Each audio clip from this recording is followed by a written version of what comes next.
Dica de livro. Nação Dopamina. Autora doutora Anna Lembke. Editora Vestígio. Acabei de ler o livro Nação Dopamina, da autora doutora Anna Lembke. Editora Vestígio. Eu posso resumir o livro logo na capa. Dela, a autora descreve o tema central. Por que o excesso de prazer está nos deixando infelizes? E o que podemos fazer para mudar? Primeiro, começo dizendo que tudo em excesso que nos faz bem gera dopamina. A dopamina basicamente é uma balança dentro de nós, que gera felicidade, mas também nos deixa infeliz. Nos deixa feliz porque a dopamina é algo em nosso cérebro que é recebido por algum estímulo de recompensa e prazer, e por algo que gostamos de fazer. E usamos da dopamina para poder aliviar dores e sofrimentos que temos físicos ou em nossa alma, que não sabemos como controlar. Por exemplo, se somos ansiosos, não temos habilidades sociais, né? Como timidez, medo de se relacionar, por não saber se seremos aceitos como somos. Traumas do passado, desafios que não sabemos como enfrentar, bullying, racismo, gordofobia e outras humilhações que passamos. Normalmente está atrelado a medo do desconhecido em todas as áreas da vida. A não autoaceitação de quem somos ou medo que os outros nos julguem a partir de quem somos. E também pode haver com medicamentos que precisamos tomar por algumas doenças que temos, como TDAH e outras várias, que precisam usar de opioides fortíssimos, que nos geram alívio da dor, mas também prazer. Mas precisamos entender logo de cara uma coisa. Quando a nossa dopamina fica alta no nosso cérebro, teremos muito prazer aumentando com aquilo que estamos fazendo, ou usando como drogas ilícitas ou não lícitas. Mas logo precisaremos de doses maiores daquilo para obter aquele mesmo prazer. E quando porventura o prazer não é suprido, mas ficamos mais infelizes do que estávamos antes de começar a usar isto como subterfúgios para aliviar nossos medos e nos dar aquela coragem de fazer as coisas. Mas é uma coragem fake. Detalhe importante: tudo que gera essa dopamina pode virar uma droga viciante posteriormente.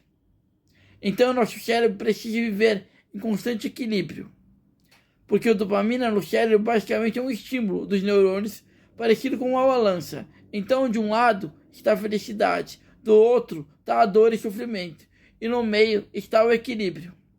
Então, precisamos tentar manter equilibrado, mas obviamente não é fácil. Vou listar alguns geradores de dopamina que, se não forem bem dosados, vão dar problema para nós. E eu me incluo nisso.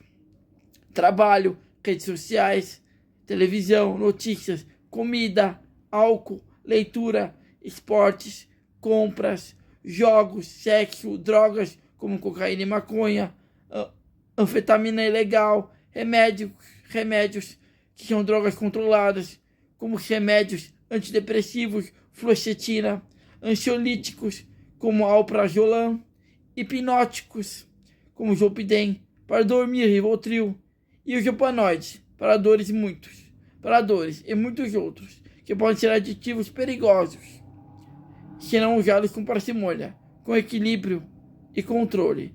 Tudo isso é mais um pouco. A autora a doutora Anna Lembke nos ensina nesse livro, tão importante e necessário no mundo de hoje, que nós enchemos de dopamina para viver e vivemos mais infelizes do que antigamente. É um detalhe, que não é só um detalhe, que é muito fundamental, que a doutora Anna Lembke nos fala no livro Nação Dopamina. Que a maioria das doenças que temos em relação a dores musculares, pernas, joelho, ombros, pescoço, doenças no fígado, estômago, rim ou diabetes, câncer e outras, doenças psíquicas como depressão, ansiedade, TDAH, comer muito sal, açúcar e fast food, os próprios remédios controlados, se usados durante muitos anos, podem fazer muito mal.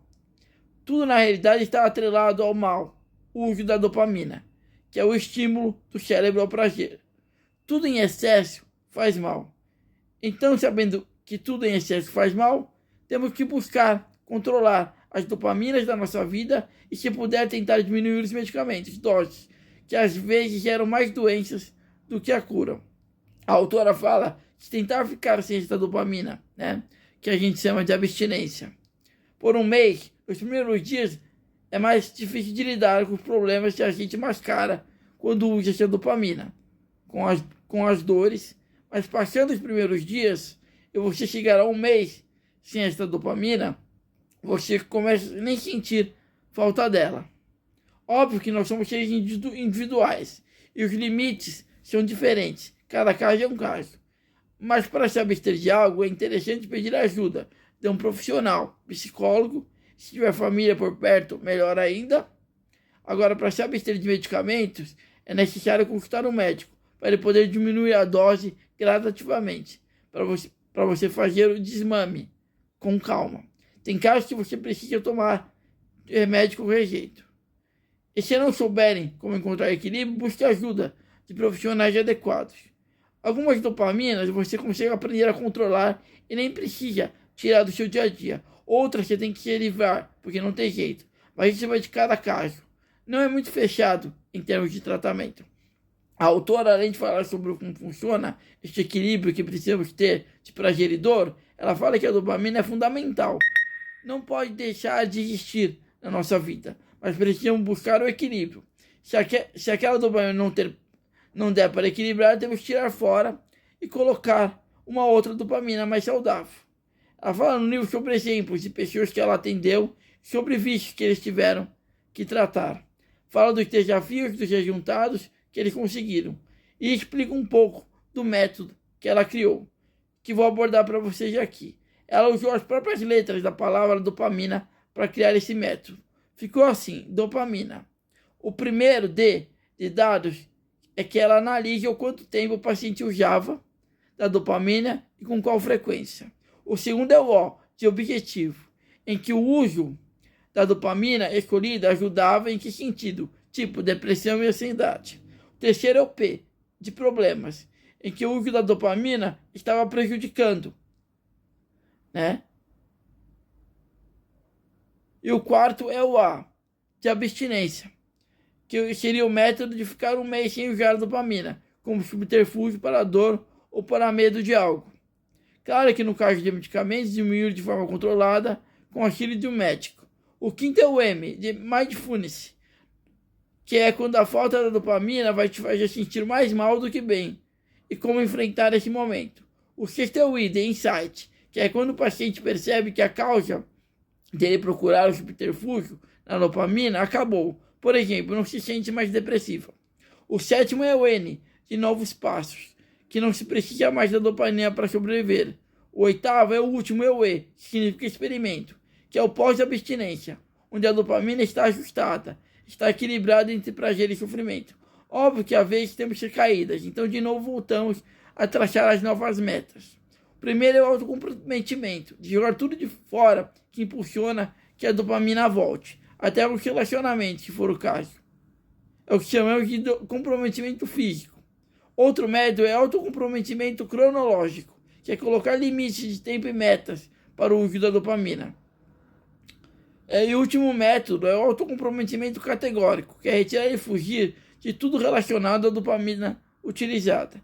Existe também um estudo de Omerse, que pode auxiliar para a diminuição da dopamina, ou é uma forma mais saudável e menos viciante de prazer, que é a administração de pequenas e moderadas doses de estímulo tóxico e doloroso, como frio e calor, mudanças gravitacionais, radiação, restrição alimentar e exercícios. Mas uma coisa que pode evitar se precisar recorrer a dopaminas e prejudiciais como drogas lícitas ou não lícitas é a honestidade radical. Isso aqui é quase impossível nos dias de hoje, mas a honestidade radical pode gerar a conscientização de quem somos e de como somos e de descobrir como cuidar de nossos traumas. A honestidade favorece as conexões humanas e íntimas. Falar sobre nós mesmos para os outros cria uma responsabilização. Diz a verdade é contagioso e mentir também. Existem muitos outros ensinamentos que a autora passa. Acho que é tão bom o tamanho esse resumo que eu fiz do estudo dela. Eu recomendo muito que leiam o livro Nação Dopamina, da autora doutora Anna Lembke, editora Vestígio.